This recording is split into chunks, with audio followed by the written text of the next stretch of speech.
Evolution is a term to define only one organism, and that's the self. The self is the universe, the self is the Alpha and Omega, God and infinity. And that's the only thing that evolves, because we are all part of the self. Nothing goes through an evolutionary process alone, or without direct benefit to the whole.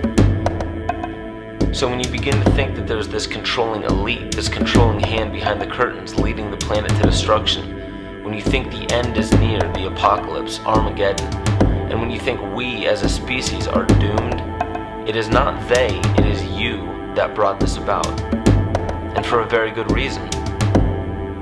You are evolving. Stop blaming everybody and everything else. Quit panicking about global tyranny and natural disaster and pay attention. Because the world is telling you something, is telling you exactly what is wrong with you and how to fix it.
The Earth is believed to have formed 4.6 billion years ago.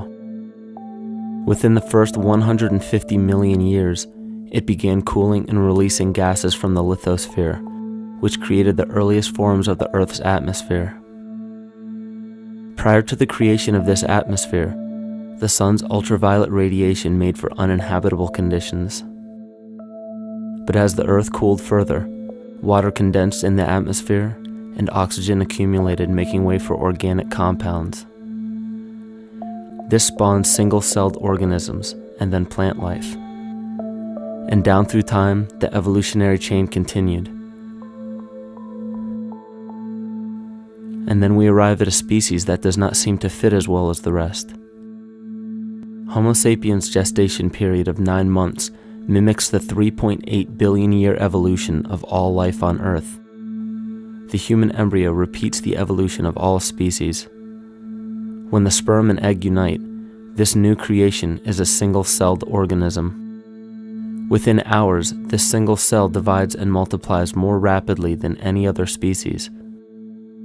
4 weeks later, the embryo begins to develop gills mimicking aquatic life. A few weeks later, it develops lungs and a tail with reptilian appearance. From there, a mammal is recognizable, and then onto a primate form.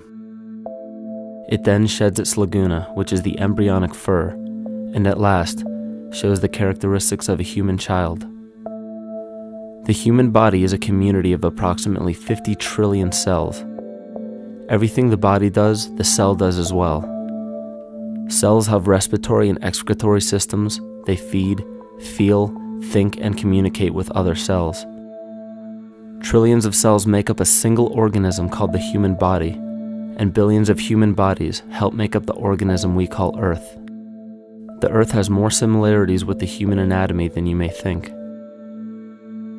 Earth has its own electromagnetic generation, just like the human body. Research has found that a direct current of electricity flows through perineural cells found around every nerve in the body. These pathways are called energy meridians and have been used in the practice of acupuncture for at least 2,000 years. Dating even farther back is the notion of dragon paths or ley lines in which many megalithic structures and stone monuments were erected, marking the energy meridians of the Earth. These energy meridians are generated by the resonant frequencies of the Earth, called the Schumann waves. Each planetary body has its own resonant frequencies and is determined by the circumference and diameter as well as the speed of orbit and rotation. The Earth's resonant frequency starts at 7.83 Hz and ends with the 7th harmonic at 43.2 Hz, correlating with the 7 chakras. Ultimately, the greatest discovery of our Earth is its consciousness. A visible attribute of consciousness is an energetic field that governs the shaping of organisms. Morphogenesis is a scientific term to explain this very shaping of tissues, organs, and entire organisms. Consciousness is the creative force of the entire universe. It has been given many names such as God, Yahweh, Krishna, nature, the field, and divinity. The entire universe is in fact a single living, conscious organism with complete awareness of itself. The reason why it may seem difficult to comprehend this is because our understanding is typically limited by our language. When we hear the term conscious organism, we tend to anthropomorphize its definition. By giving it human qualities, we mistakenly look past what an organism truly is in the first place. The definition of an organism is any living thing capable of response to stimuli, reproduction, growth and development, and maintenance of homeostasis as a stable whole. Our universe does all of these things. The consciousness of our universe is responsible for the form and purpose that all matter assumes. The Earth's resonant frequencies are a result of its form. These frequencies are responsible for biological rhythms, such as menstrual and circadian cycles, as well as behavioral and emotional patterns.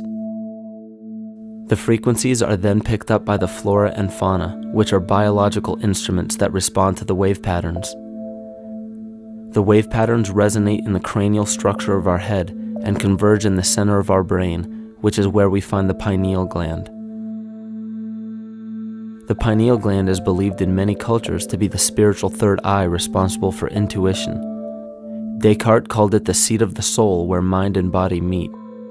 Each individual cell in our body receives an electromagnetic impulse from our central nervous system. They receive the very same impulse that was disseminated to every biological instrument from the Earth. An explanation of our conscious universe has been attempted by religion, science, and philosophy. The neglect of biological nature from any organism causes illness.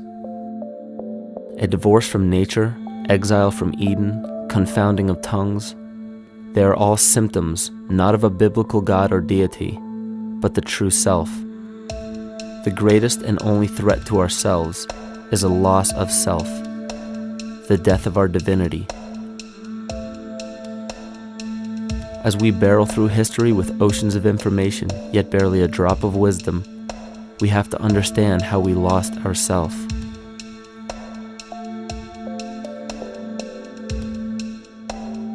In sacred texts and ancient scriptures left by our ancestors, we find an incredible link between stories of creation, a great flood, the war of the gods, the Messiah dying for the sins of man, end-time prophecies, and similar characters. These correlations show up in myths from cultures that supposedly had no contact with one another due to distance in geography and time. The common thread we find that connects all of mythology has its roots in the stars. One of the most revealing accounts is the battle of the gods in heaven and the ensuing flood. In the Bible, Lucifer rivaled the Lord and was defeated and cast down to earth.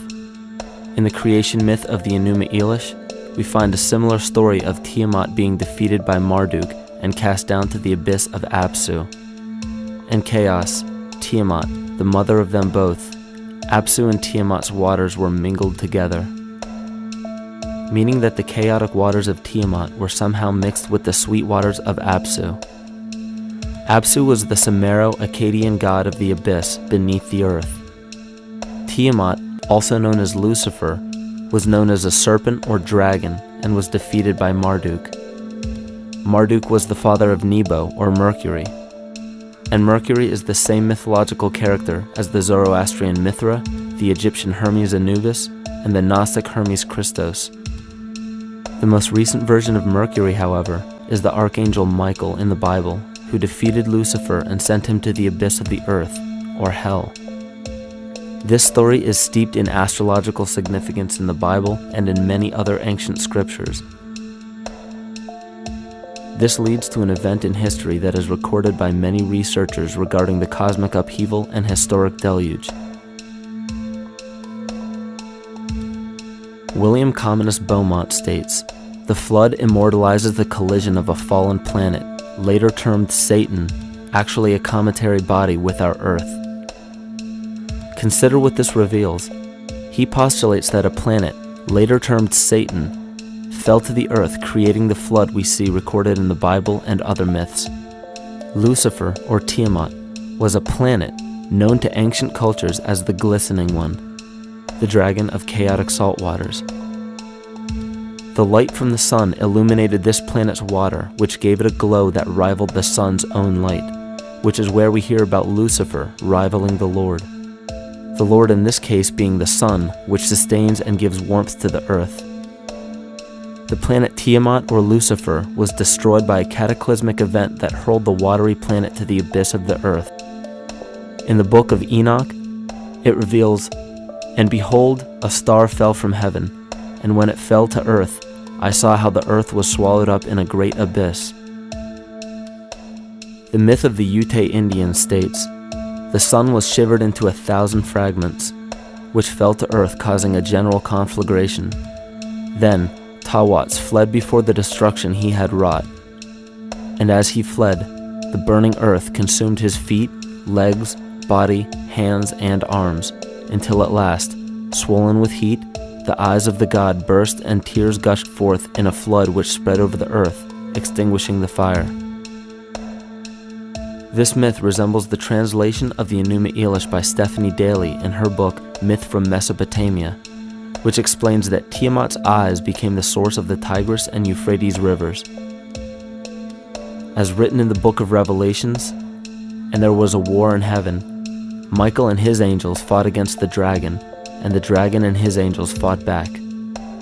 The great dragon was hurled down, that ancient serpent called the devil, or Satan, who leads the whole world astray. He was hurled to the earth." The Roman mythology of Ovid gives the story of Phaeton, which happens to be another name given to the watery planet Lucifer, or Tiamat. This story reveals that Phaeton was a child of the sun and wished to become the sun for a day.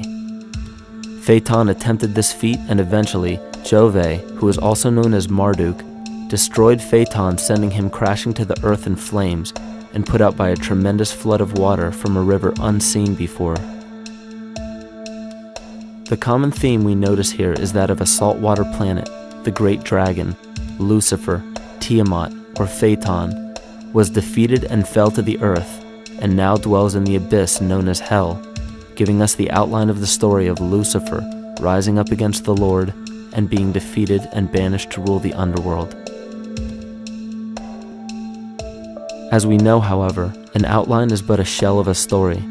The inner meaning, the spirit of the myth, comes with a deeper understanding of the essence of each planet, not just the physical planet, but the conscious core, because we know now that the proportions and velocity of a planet gives them their own characteristic frequencies, which govern biological and behavioral patterns.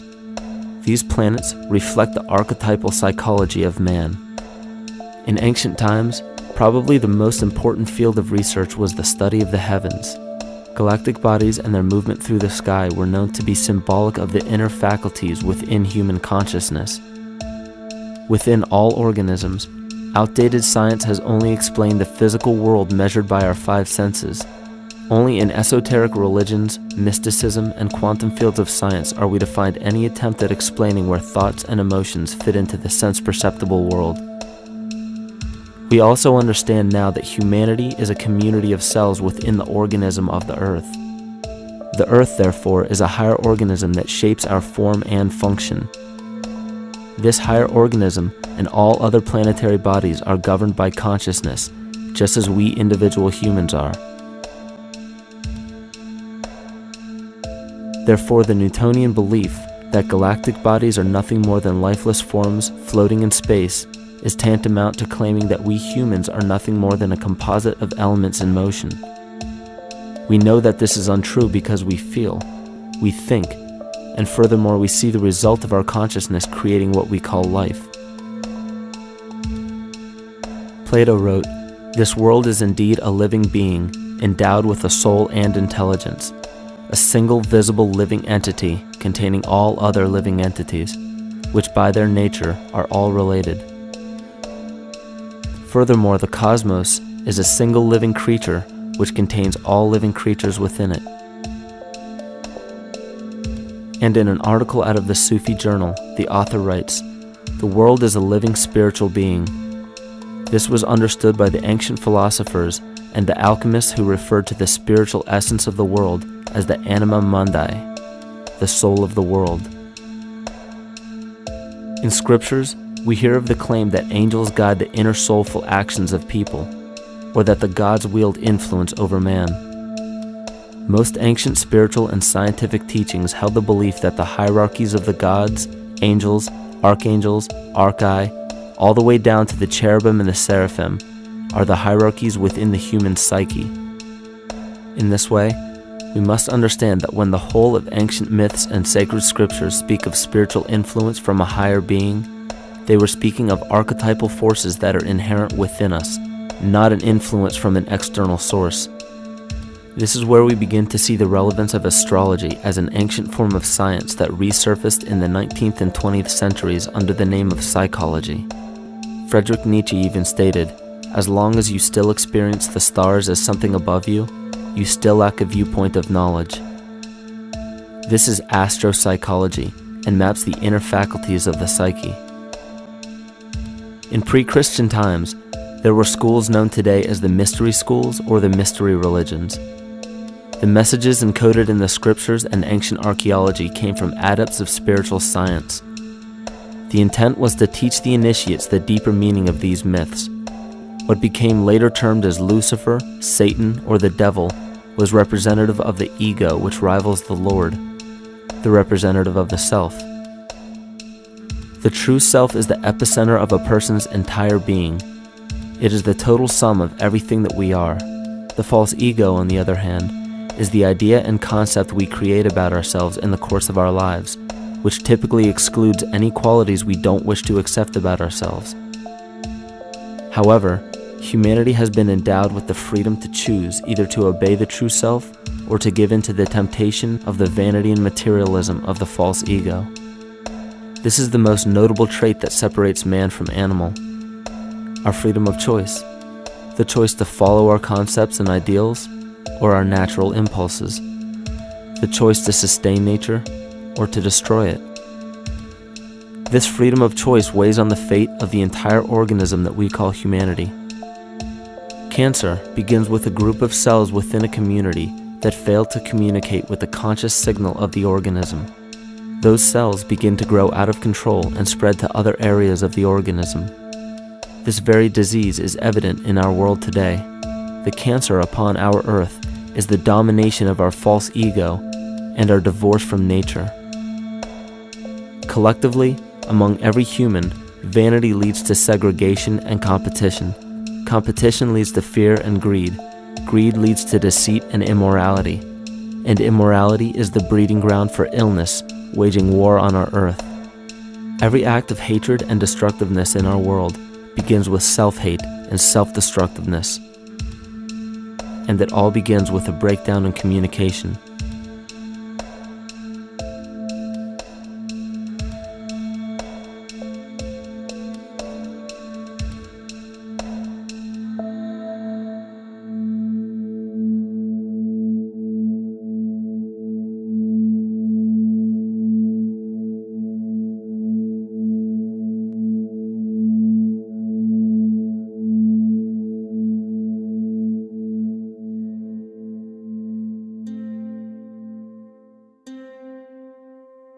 In nature, all that we perceive with our five senses is a result of two fundamental principles.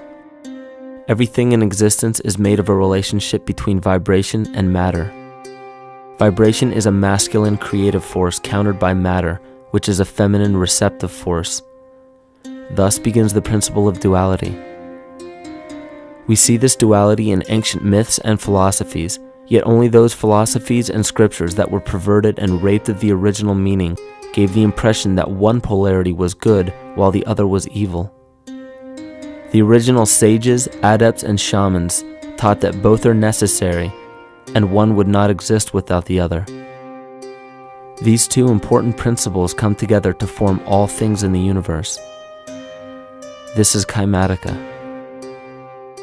Even language, logos, the communication of any and all things in nature, depends upon this principle. Pete Peterson, in his works Cymatics, the Science of the Future, stated that nature shows examples of Kymatica in everything. This phenomena is found to be one of the prime forces that moves biological evolution along its path.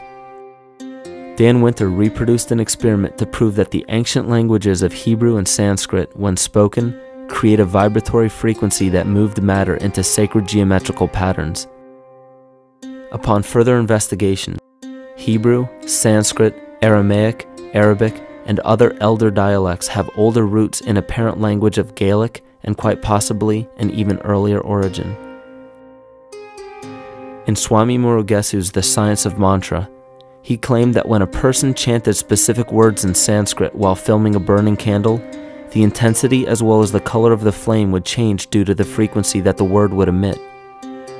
This same science has been shown to lower and raise blood pressure. And in his own words, certain sounds can affect their circulation and nervous system. Whatever change such vibrations cause extends to the mind of a person and also to the surrounding atmosphere, causing warmth or coolness. All this can be known by study and shown by practice. This rediscovered knowledge of the science of sound shows that sound is something more than mere vibratory signals. Not only does sound interact with life, but it sustains and develops it. It acts as a conduit of conscious intent between people, societies, and entire civilizations. Yet the psychic illness we endure due to the domination of our false ego is reflected in the collective. Our psychological schism has shut us off from communicating correctly with our inner self, which is exactly how cancer cells within the body operate. In the collective, we have created a language barrier between humanity and the rest of nature, acting as a global cancer. Recorded in history, the efficacy of the ancient languages has been severely uprooted. The alphanumeric translation from Hebrew to English shows a complete reversal of the two languages, giving the cymatic effect unnatural results. Dr. Leonard Horowitz stated in his work on DNA, 1/3 of the sensory motor cortex of the brain is devoted to the tongue, oral cavity, the lips, and speech. In other words, oral frequency emissions spoken or sung exert powerful control over life, vibrating genes that influence total well-being and even evolution of the species. A degradation of language in this case is shown to affect biology. If something as basic and important as language can be degraded and devalued to such a degree, yet never questioned, what else might we be missing? Think of an aspect of your life that dictates the limits of your freedom. Government and law enforcement, insurance and pharmaceutical companies, taxes, building permits, driver's licenses, and more. There are hundreds if not thousands of stipulations, regulations, and boundaries on our freedom. And out of the ones that were just mentioned, how many have you researched to find out whether they apply to you or not? Let's look at the forms of law that we currently acquiesce to.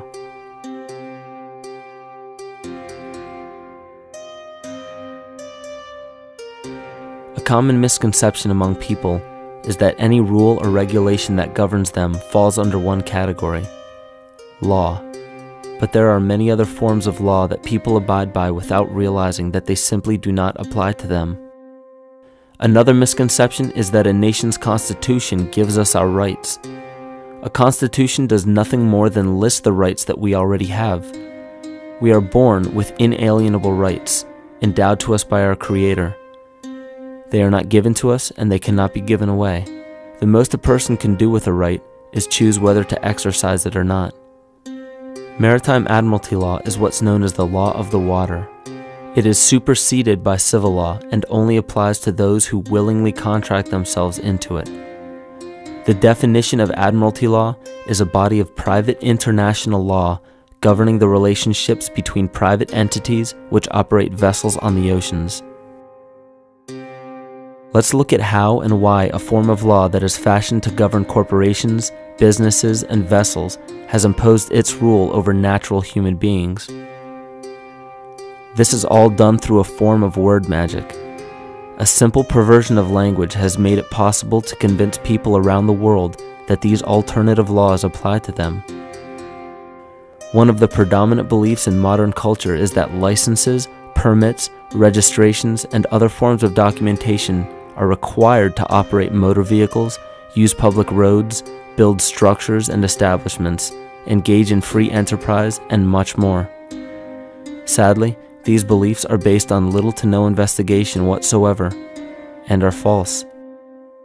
This belief structure is perpetuated by maritime admiralty law.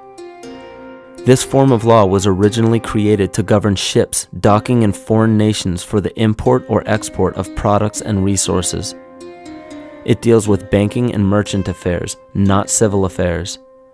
When a product is taken off of a ship and brought into a foreign land, that nation takes custody of the resource and accounts for it with a certificate. That certificate marks the birth date of that product in the custody of the respective nation. Think of why it is supposedly required to have a certificate of live birth in the first place. The Barron's Dictionary of Banking Terms defines a certificate as a paper establishing an ownership claim. So right there, we notice that everyone with a birth certificate is defined as being owned. People are used as collateral with other nations because the U.S. is bankrupt. The United States declared bankruptcy on March 9th of 1933.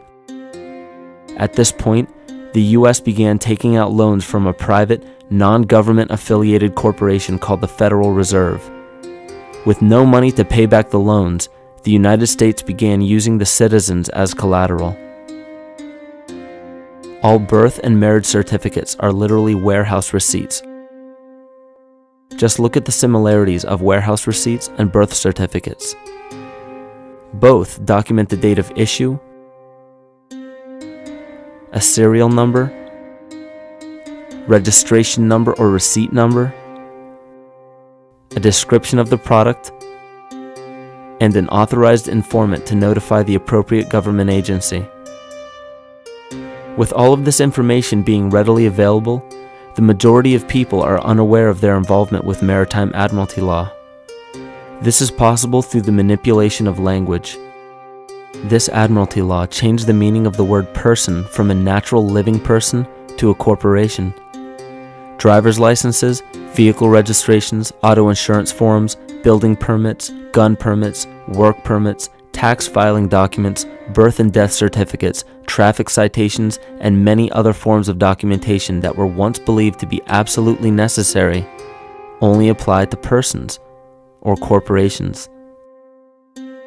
Upon signing such a legal document, you are indirectly waiving your rights under the Constitution and lowering your status to that of a corporation that is created with the same exact name as you.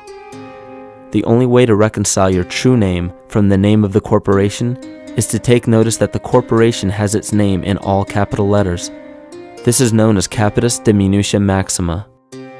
You may take notice that your driver's license, birth certificate, social security card, insurance cards, and more use all capital letters to legally represent the corporation with your name, not you. The corporation is known as an artificial person, whereas you, the human being, are known as a natural person. This deception goes even deeper when it comes to the courts that we attend.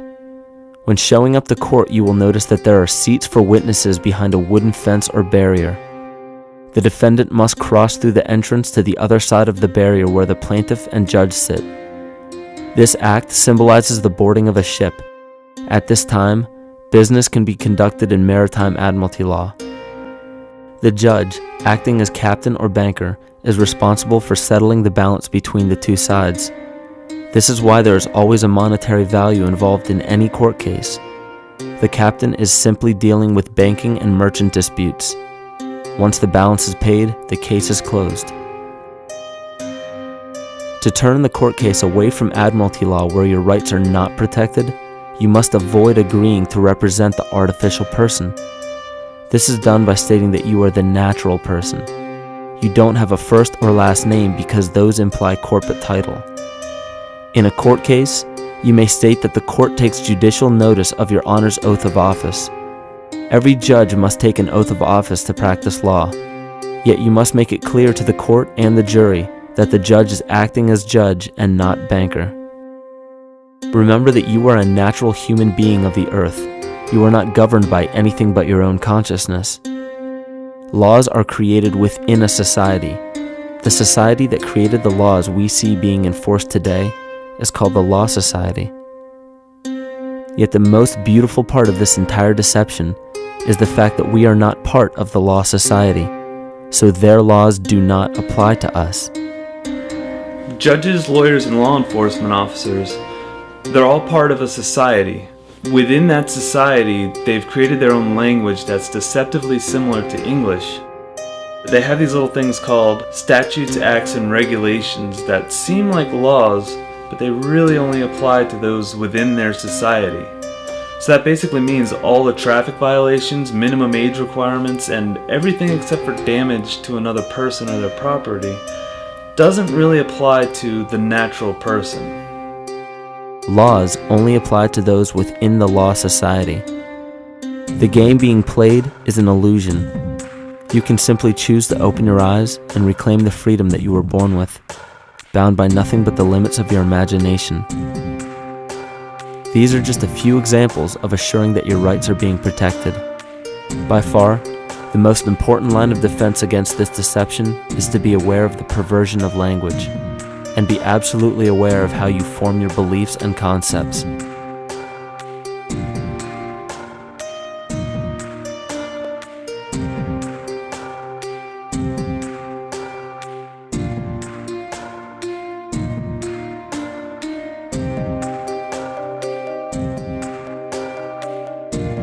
In all forms of the perversion of language, there is a mirror reflection of this in the microcosm of the psyche.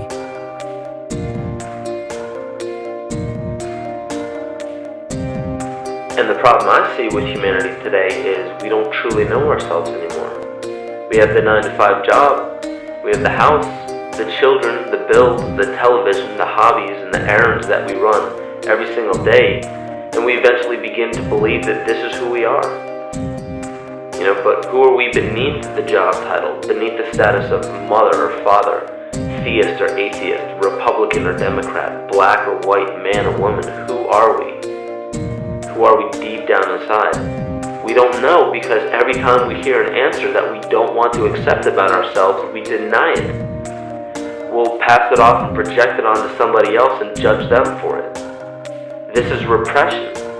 And we see what repression can do to us on an individual level, but what about on a collective level of humanity? What happens when the whole world refuses to see what they truly are on the inside?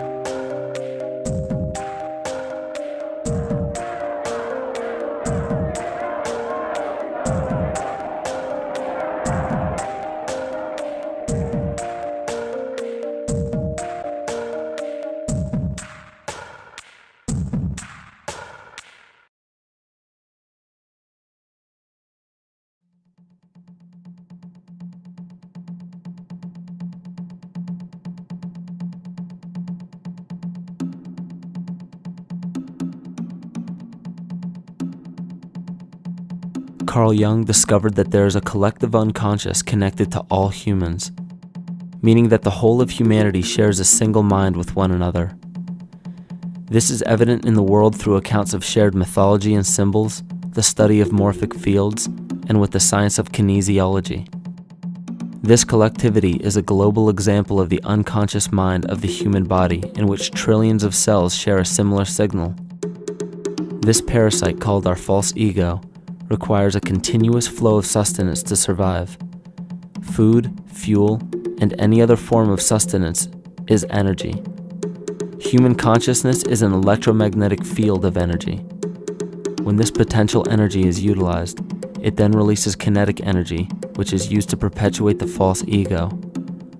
This scenario occurs in the smallest parasitic organisms, all the way to a collective organism called humanity.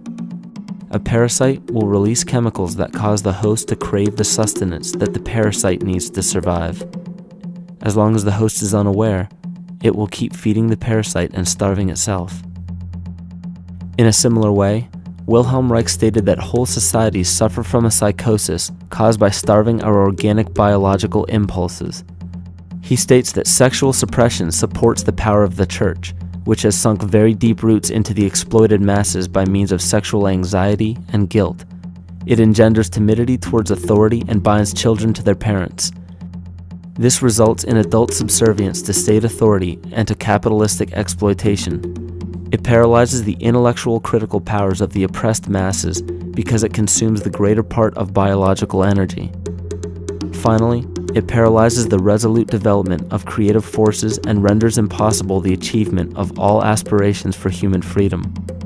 In this way, the prevailing economic system, in which single individuals can easily rule entire masses, becomes rooted in the psychic structures of the oppressed themselves.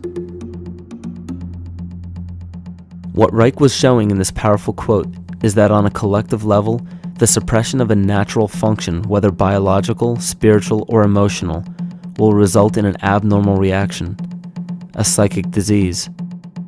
This illness or disease is reflected into the masses through a collective unconscious and acts as an epidemic. Humanity is plagued with an incapacity for freedom, meaning that people en masse lack the ability to govern themselves on a psychic level, and this manifests in the macrocosm as government and organized religious powers, thus opening the throne, our national and individual throne, to anyone and anything.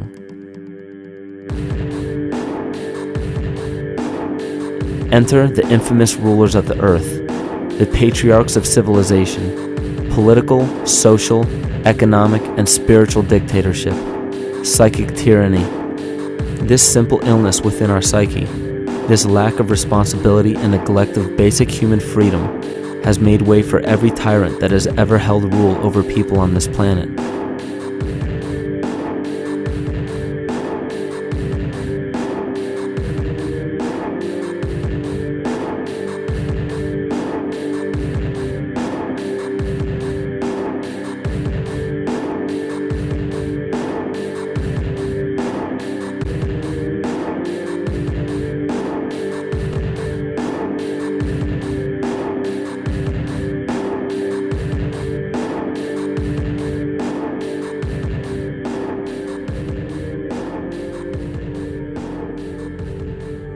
But these oppressive tyrants that are demonized by the masses are no different than us. In fact, they are one with us. In the book The Prophet by Khalil Gibran, he poetically states, "I say, as the holy and the righteous cannot rise beyond the highest which is in each of you, so the wicked and the weak cannot fall lower than the lowest which is in you also."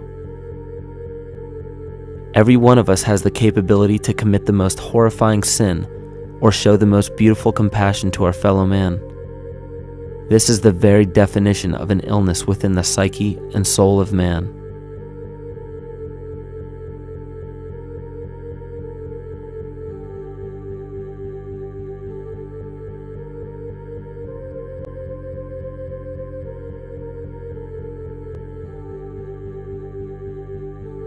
Think of any position of power that you believe to be above you. Royal families, government leaders, the United Nations, financial organizations, corporate monopolies, and media juggernauts. These are all facets of our false ego. They are the physical advent of our own sickness. They require our conscious participation, our conscious energy to survive. Because without our cooperation, without supplying them with the sustenance of complicity, they starve. Their very nature depends on our desire to be ruled, and a typical symptom of the illness among humanity today is our continuous denial of our illness. Repression. We consistently repress those qualities we choose not to accept about ourselves. This is why it is so difficult to see the false ego and its multiple manifestations for what they truly are.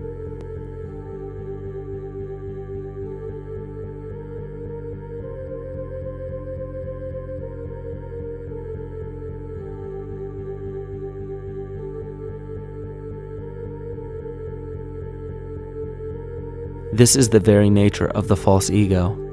It acts as a red herring to distract us from the freedom we truly have. For this psychic parasite to survive, it must supply us with a chemical that will cause us to remain dependent upon it. In this case, the sustenance is our conscious energy. And in order for us to feed it to the parasite, the chemical of fear causes humanity to crave protection and defense.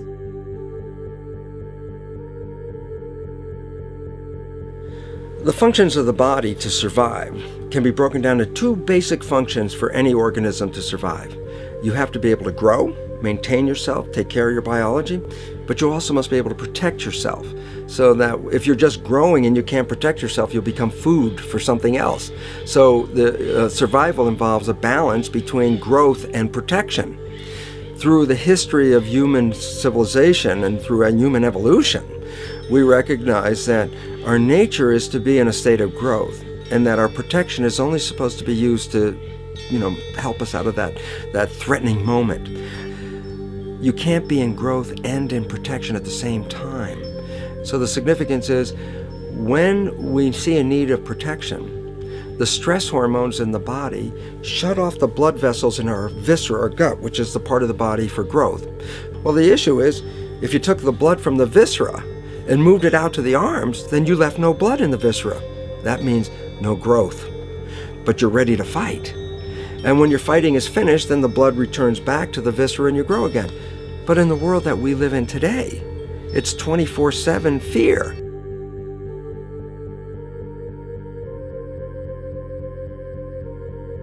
So we have a continuous dripping of that stress hormone into the body. It's just dripping all the time, getting us ready to run or fight or flight at any moment at the drop of a hat. We're ready to go because we're on guard. Well, the problem is, what does that mean about your allocation of energy? And it says, we're spending most of our energy in protection. You cannot survive if you're in protection all the time.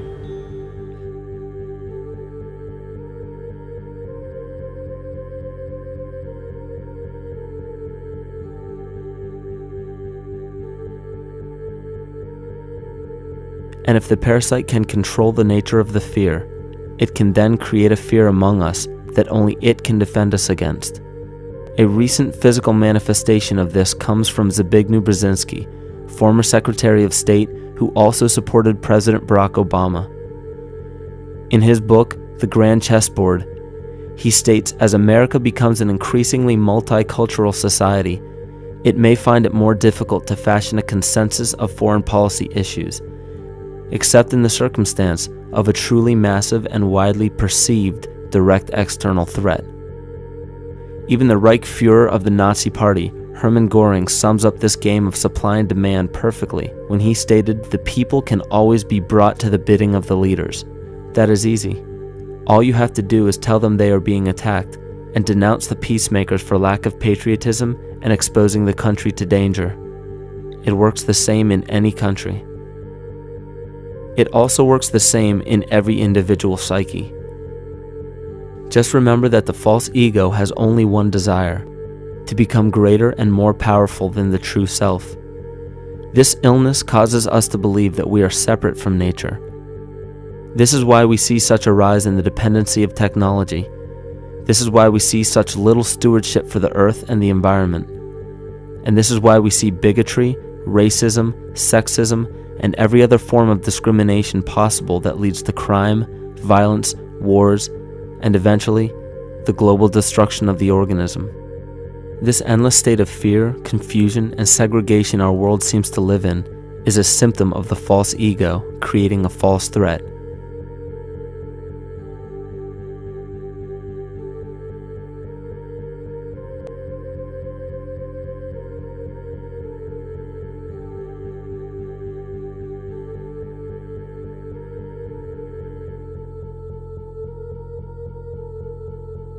many of the United States presidents have blood relations with each other. The Bush lineage has blood ties to a great number of former presidents. George Washington, Millard Fillmore, Franklin Pierce, Abraham Lincoln, Ulysses Grant, Rutherford Hayes, James Garfield, Grover Cleveland, Teddy Roosevelt, William Taft, Calvin Coolidge, Herbert Hoover, Franklin Roosevelt, Richard Nixon, and Gerald Ford. Michael Tsarion points out in his work that Bush is closely related to every European monarch on and off the throne, and has kinship with every member of Britain's royal family. Bush's family tree can be documented as far back as the early 15th century. He has a direct descent from Henry III and from Henry VIII's sister Mary Tudor. He is also descended from Charles II of England. And we also find that George W. Bush is a direct descendant of Godfrey de Bouillon. Godfrey was the first king of Jerusalem after he recaptured it from the Saracens, which was the name for the Islamic faith during the Middle Ages. It is interesting to note that the current occupation of the United States in the Middle East was re-established by the same family, George Bush Sr. in 1991, and again by George Bush Jr. in 2003.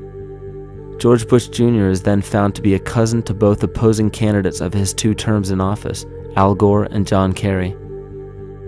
Democratic President Barack Obama also has blood ties with George W. Bush, as well as Gerald Ford, Lyndon Johnson, Harry Truman, James Madison, and the British Prime Minister Sir Winston Churchill. On the opposing side of the 2008 presidential ballot, John McCain is descended from Robert the Bruce, King William I of Scotland, and also Godfrey de Bouillon. Probably one of the most interesting facets of the bloodline relations is the fact that the whole British royal family has descent from the Muslim prophet Muhammad through the Arab kings of Seville. This bloodline was passed through the kings of Portugal, Castile, and eventually down to King Edward IV. This is a very, very different story from what you hear the media pumping out every day, being this idea of lineal superiority.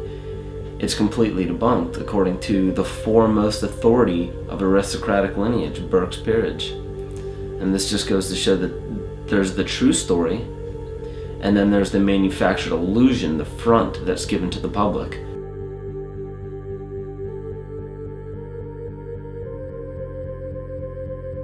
These blood ties go on and are documented thoroughly through literature such as Burke's Peerage and other comparable books. The point of all of this is that we find not just the same people, but the same intent within the people who have held high positions of monarchy, dynasty, aristocracy, and democracy in the past and present, and they are all related by a physical and symbolic link. This bloodline carries the symbol of our illness.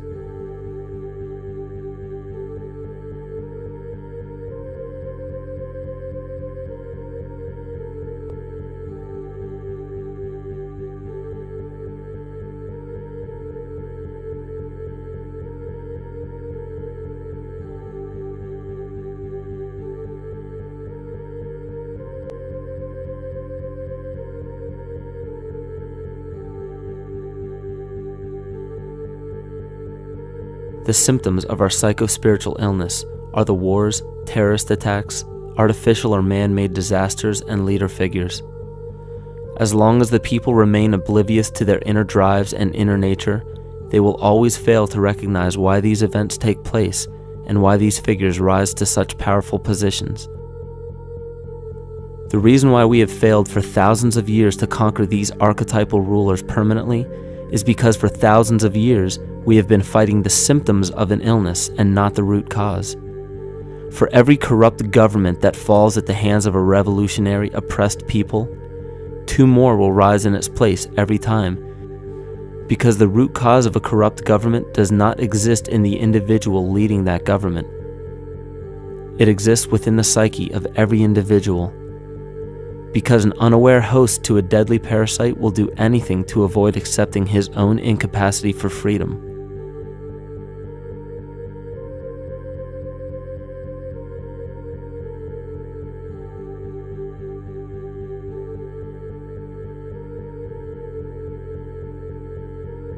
We are so bereft of sanity in this world that those few who simply stop projecting onto others and begin facing their own demons are seen as neurotic.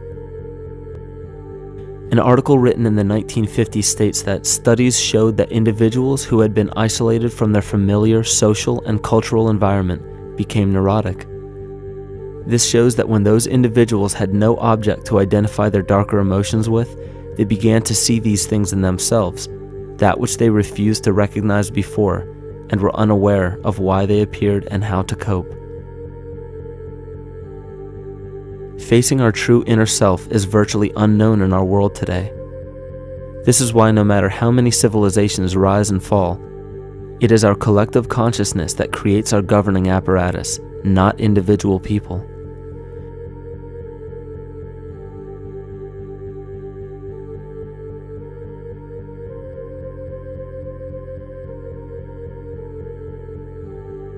And after countless attempts, you would imagine that people would realize that a physical retaliation may not be the solution. Yet here we are, thousands of years later, with technology that can clone DNA, vehicles that can break the sound barrier and probe the depths of space, and science that can overcome almost any sickness. Yet we still fail to take notice to the importance of thoughts and consciousness. This is the very definition of insanity. And every single one of us is responsible for this psychic epidemic because we're killing the messenger and paying no attention to the message.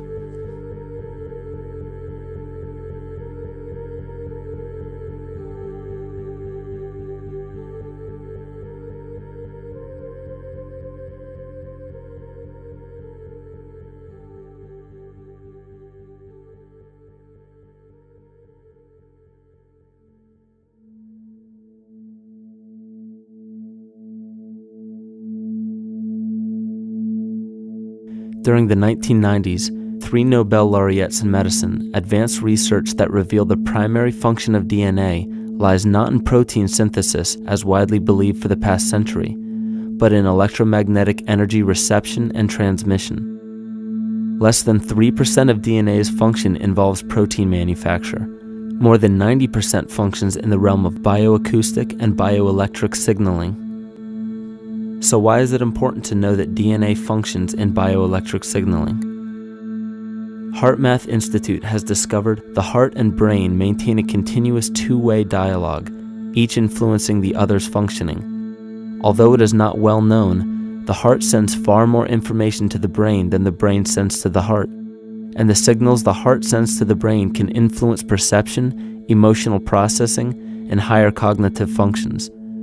The heart also generates the strongest rhythmic electromagnetic field in the body, and this actually can be measured in the brainwaves of people around us. We are quite literally an electromagnetic expression of our highest cognitive function.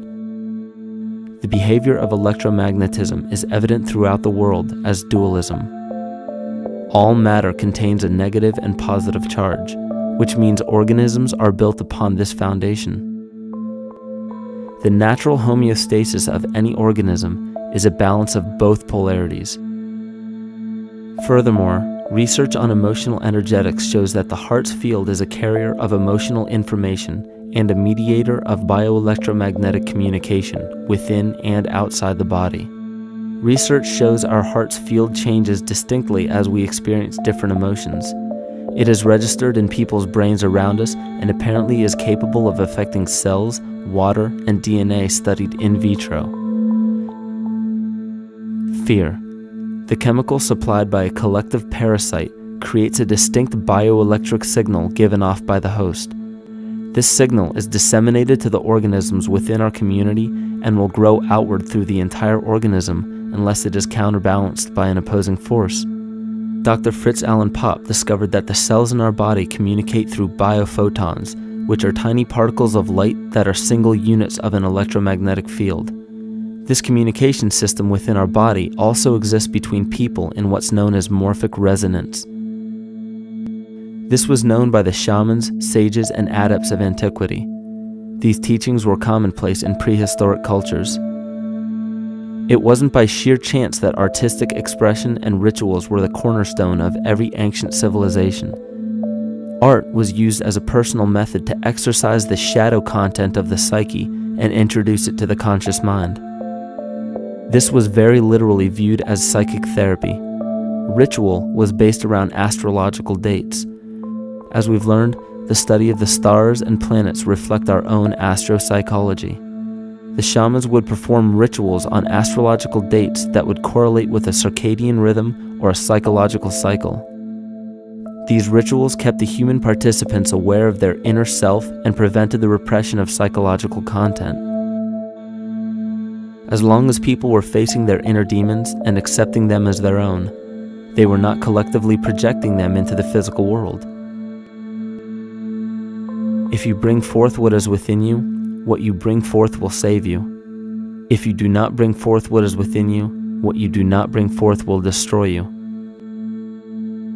The progeny of our psychological disease began growing rapidly after a series of catastrophes forced the collective into a somatic state of fight or flight. This lowered the immunity of the population by introducing a state of immense stress. Our body becomes more susceptible to illness under stress. In this manner, humanity fell ill when entire bodies of land were swallowed up by the floodwaters.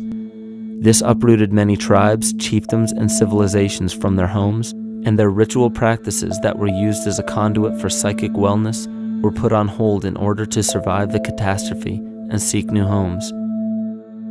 The shamans were spread to many new areas of the world. This information has been suppressed. We are made to believe that advanced civilizations such as ancient Egypt and the Mayans of Mesoamerica came about with no prior rudimentary remnants or evidence of evolving intellectual artifacts to bring them to their peak. We are meant to believe that their incredible knowledge of mathematics, astrology, agriculture, economy, polity, and architecture came out of nowhere. This leads many researchers today to the understanding that the origins of these civilizations have been suppressed. Not surprisingly, the force that has guided the suppression of this knowledge comes from the exact bloodline of the political and religious leaders stated previously.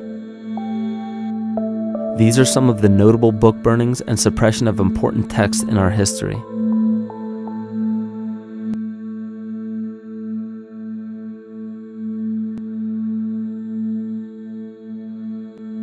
Yet after all of this suppression, there are still remnants of the dispersion of elder civilizations in nearly every country. There is tremendous evidence of ancient cultures visiting North America long before the conventional belief of European colonization. Barry Fell states in his book America BC, there are ancient inscriptions now being reported from nearly all parts of the United States, Canada, and Latin America, written in various European and Mediterranean languages in alphabets that date from 2,500 years ago. William Commonus Beaumont wrote, "The Toltec and Maya civilizations never originated on American soil, but appeared there full-blown, with a well-defined art and system of hieroglyphic writing which possesses affinities with Egyptian. It is found that there are thousands of prehistoric sites across New England and several other northern states showing inscriptions, carvings, and mounds created by Druidic mariners as far back as 800 BC. To suppress this information further, it was not only imperative for the bloodline to burn the documented texts containing true historical information, but to wipe out the cultures that derived from these ancient shamans. The most devastating genocide ever endured was and still is the annihilation of shamanic tribes. We've lost our traditional roots and don't know about ritual. The dragon dances and the ghost dances of the Native American Indians, what do you think that was all about? All the shamans of the world, when they do their rituals, they're doing that. Their work, harmonically through dances, is to strengthen the immune system of the earth. But they've been all murdered. So that was why in the 17th century, exactly the same period I'm talking about, there was an all-out agenda that when you come across indigenous people, you annihilate them. Columbus was sent on his expedition along with agents of the crown to disrupt the lives of the natives and seize mineral resources. He visited every island in the Caribbean, depleting the gold and taking as many slaves of the native Taino tribe as possible. 5 million natives were murdered within 3 years, according to Leah Trabeck. Within 15 years, the Arawak tribe of 250,000 was completely wiped out. The population of the United States prior to European contact was greater than 12 million. 4 centuries later, the count was reduced by 95% to 237,000. From 1494 to 1508, over 3 million people had perished from war, slavery, and the mines. Who in future generations will believe this? I myself, writing this as a knowledgeable eyewitness, can hardly believe it. My eyes have seen these acts so foreign to human nature, and now I tremble as I write. Another agent of the false ego bloodline was Hernando Cortez, who decimated the Aztec tribe and plundered their mineral resources. This again was the case through Cortez's second cousin, Francisco Pizarro, who conquered the Incan Empire in Peru. These atrocities are seen throughout Africa, New Zealand, New Guinea, East Timor, and are still seen today in Canada. This was a deliberate attempt to bury any surviving remnants of the ancient world and our true history. It is a naive mistake, however, to categorize and blame everything and everyone involved with politics or religion for this suppression of knowledge. It is only natural for people to crave spiritual understanding when there are so many manufactured missing links and perversions in the spiritual text today. And due to this void of spiritual wisdom, honest and moral people who are simply trying to understand their place in this world become the prime consumer market for those who wish to exploit this vulnerability. The ego is something that is it's insecure. It's something that is in need of control. The ego actually is an inferior thing, but it's trying to act like it is something that is superior. Hence this schism occurs between the ego and between the unconscious or the self. There's a kind of a messiah complex at work here as well, I feel, that we project the savior type ideal on someone, and we expect them to save us, and we're not willing ourselves to kind of deal with this and get to the root of why we perhaps feel insecure, or why we feel we don't have enough power to run our own lives, basically. If we look at the New Age movement, for instance, which is another kind of trap in all of this, where people might end up actually, they're looking for something so bad that they're taking all these things that are handed to us or to them, but it's not really based on any real understanding. It's still kind of coming from a religious type of perspective. People are genuinely seeking something new. They're genuinely seeking a new type of spirituality, or to better themselves, or to change something, but this is being hijacked. And what they actually do is that they lead you into another type of group mentality or New Age religion, whatever it is, and people still are not able to kind of really break free from that and follow their own journey or their own path, which I think is very important in all of this.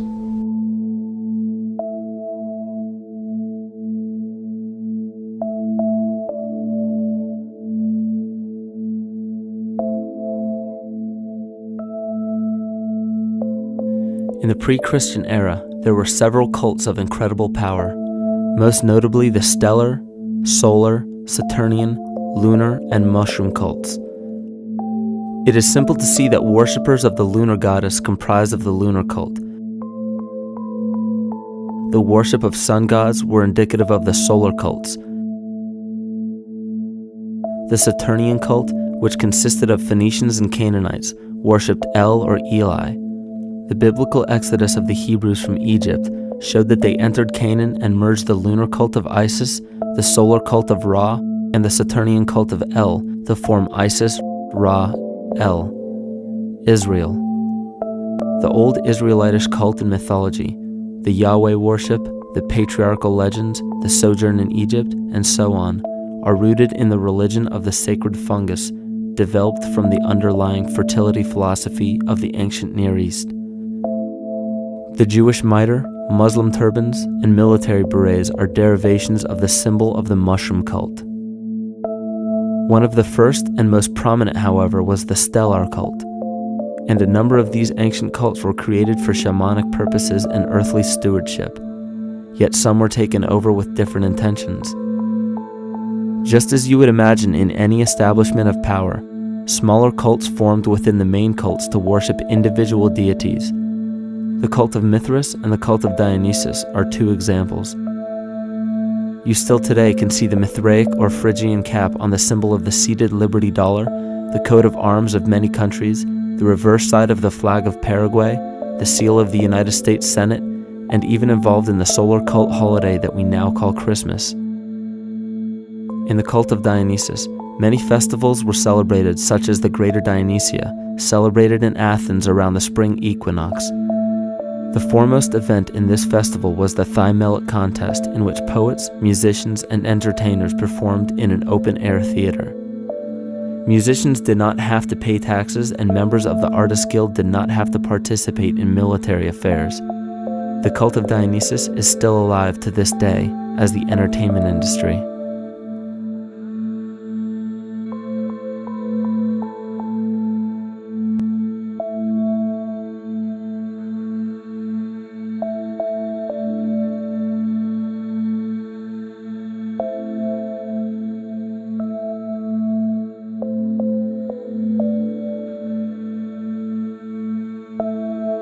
These cults still exist in many important positions of power throughout the entire civilized world.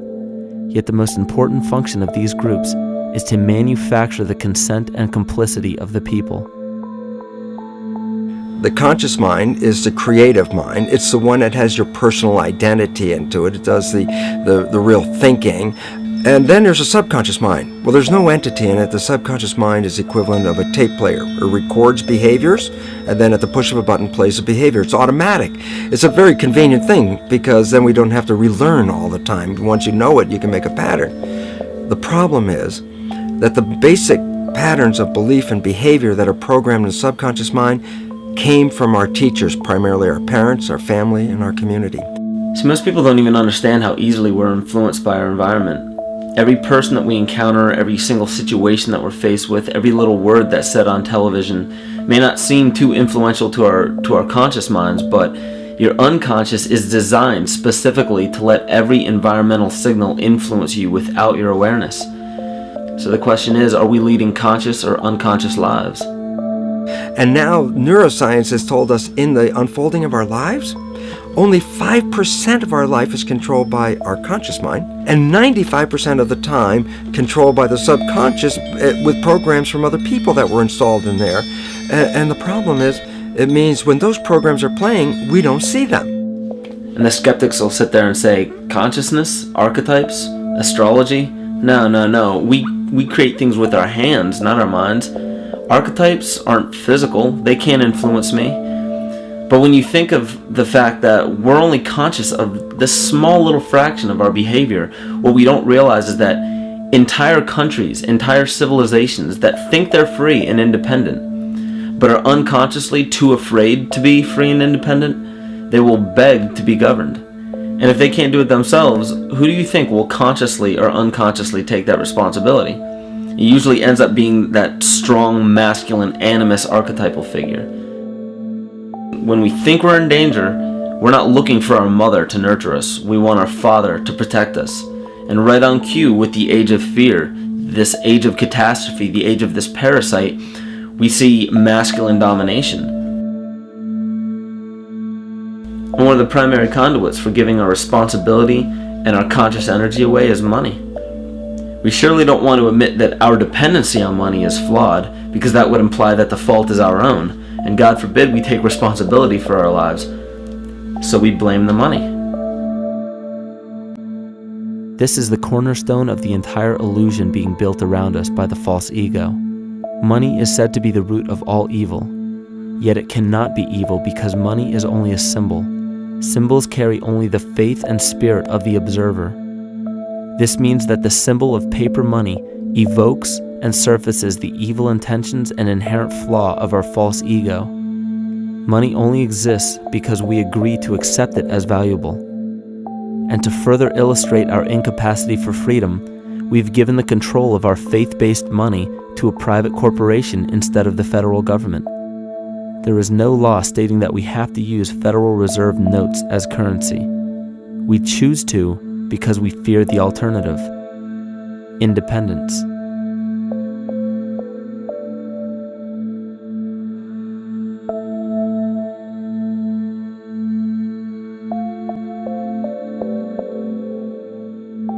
But it's not even really about money, it's about energy, because money is simply this material thing that allows billions of people to crave just one thing and put their energy into the same thing.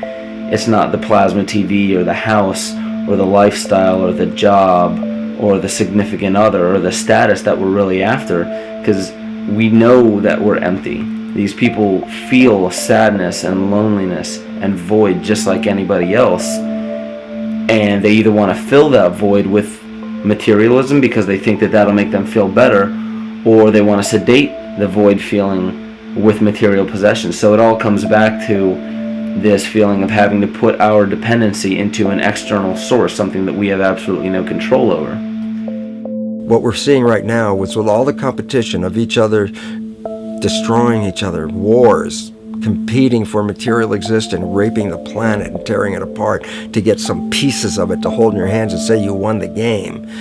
Every one of those moves is destructive, not just of the planet, but of human civilization, because human civilization will thrive with cooperation and will die with competition. And if you operate from these truths, then you end up with the extinction that lies before us.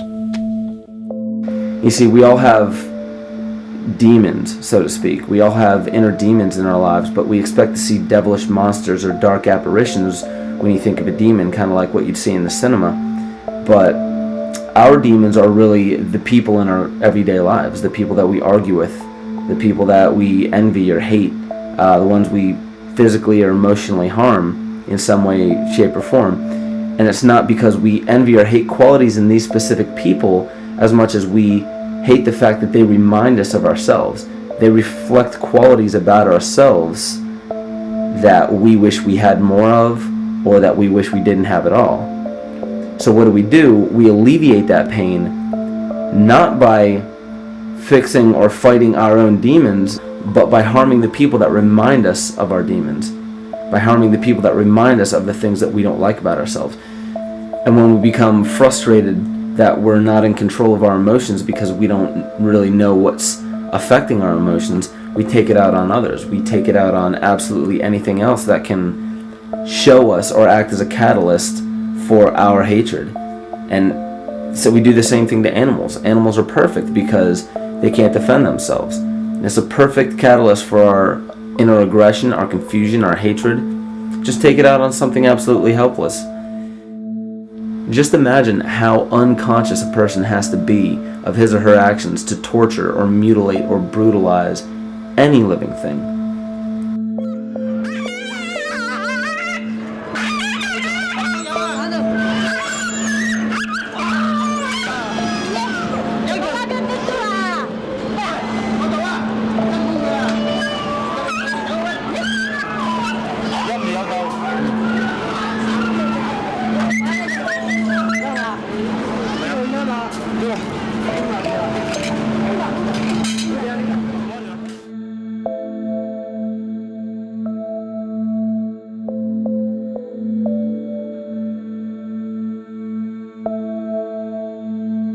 The goat's down and he'll be here and we can, ouch, Ooh, he bit you. bit of his tail. Is it common with their kids maybe? He's a big guy. That's a real... Think of the lack of compassion you must have towards life in general to be able to feel no semblance of sympathy towards entire populations, let alone just individuals or individual animals, entire populations of a species that are bred specifically for the purpose of commodity. But I'll tell you what's even more dangerous is not so much the people carrying out this cruelty, because that's already been established. That form of hatred and cruelty has already been established and it's already known. What I'm really worried about is the people who are against inhumanity, the people who are against animal cruelty and feel self-righteous enough to think that it's justified to inflict harm or even wish harm on these people. Because those are the people who take unconscious cruel behavior to a whole new level of conscious cruel behavior that's perfectly acceptable in their minds, because they feel that it's their job to bring other people to justice, like they're an authority figure of some sort. Those are the people who will have a much harder time figuring out why they harbor so much inner hatred and resentment. They don't seem to realize that it's just another form of the same exact hatred. So to keep from facing our inner demons consistently, what do? When we begin to realize, hey, wait a minute, maybe it's not alright to inflict harm on any other living thing, then the ego has to come up with a more esoteric form of cruelty to trick us into displaying the same form of self-hatred, the same indignant attitude, but just in another way and towards another group of people. But the emptiness will always find a way back in, and people will always start to feel restless again, no matter how many times they transfer blame to yet another person or yet another group. We need chaos in our lives. We crave destruction. We beg for catastrophe. Because if we don't have these things to act as a form of exorcism or a catalyst for us, we start to notice these things in ourselves, and that's what we don't want. You see, we can deal with wars. We can deal with terrorism. We can deal with stock market collapse and economic collapse. We can deal with these things. But once we start to notice this chaos within ourselves, that's what we're really afraid of. We'll take 1,000,000 September 11ths over one moment of true insight towards our self-hate.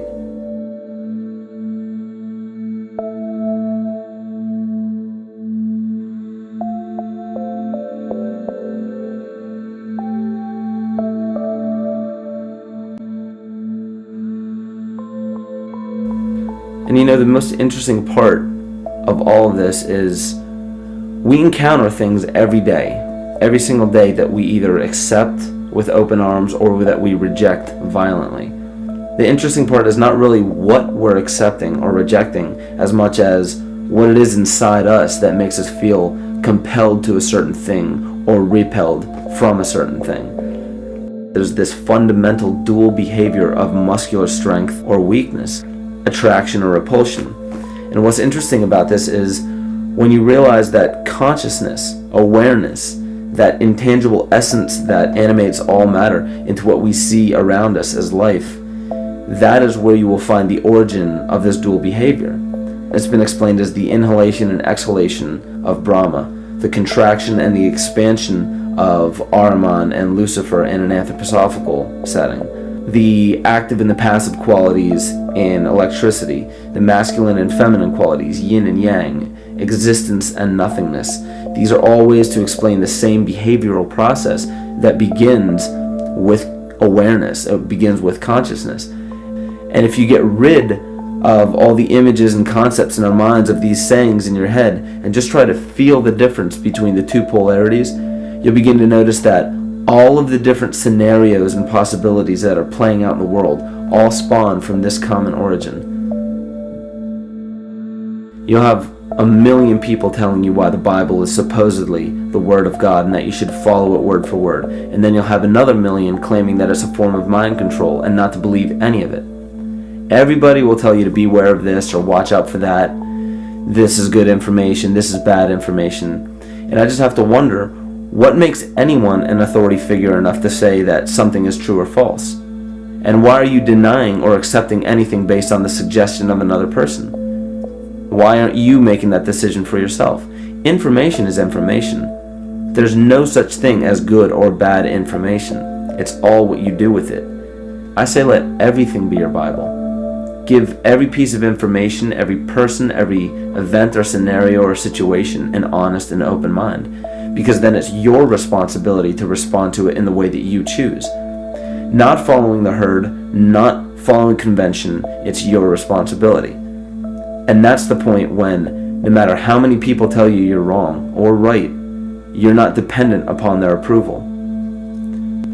If we at least question our own actions, question our own thought process, and make a conscious decision to what we feel is right every single day, that's what I believe to be divinity.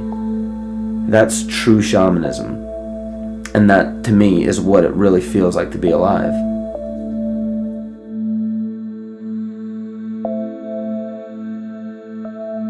In this conscious, living universe, there are no laws of nature, just habits. There is nothing external to the universe to enforce a law upon it. The illusion of a fixed law of nature is only the result of there being no need for that habit to be broken. When habits need to be broken to ensure the survival of the organism, we see this event in nature and call it evolution. The collective mind shapes our evolution. And a great example of this is the experiment done by John Cairns in 1988. His team put lactose-intolerant cells in an environment with only lactose for food. Under a law of nature, every one of these lactose-intolerant cells would have died. But surprisingly, they all survived. Every one of them understood the problem that they were facing and replaced the defective lactase enzyme with a functioning one to utilize lactose for food. If a cell has the ability to decide how and when to evolve because it's facing extinction, then anything can. The existing beliefs are that a human body is a biochemical machine controlled by genes, and therefore the behavior, emotions, and character of our biology, our health, our lives, are controlled by genes which we don't control. So this is what we taught people. You're a victim. Genes control your life. You didn't pick them. You can't change them. The genes you end up with program what's going to happen. My experiments on stem cells, which I started in 1967, I'd isolate one stem cell, put it in a petri dish, and then it would divide every 10 hours. So I took all the cells, split them up into 3 groups, and then just put them in 3 petri dishes. And then I changed the growth medium, the constituents of the environment, in each of the 3 dishes. In one dish, the cells form bone. The second dish, they form muscle. In a third dish, they form fat cells. What controlled the fate of a cell? And the first thing you have to say is, well, wait, they were all genetically identical when they were put in a dish. So obviously the genes didn't control it because they all had the same genes. What was different was the environment. And all of a sudden in my career, it said, oh my gosh, here I am teaching genes control life, and the cells are telling me genes respond to life. And since you can control the response, you can control your life. It's how you read the environment, how your mind perceives the environment. And if you understand this, then you could lead yourself to the most wonderful expression on this planet, to be fully alive and fully healthy by just how you respond to the world.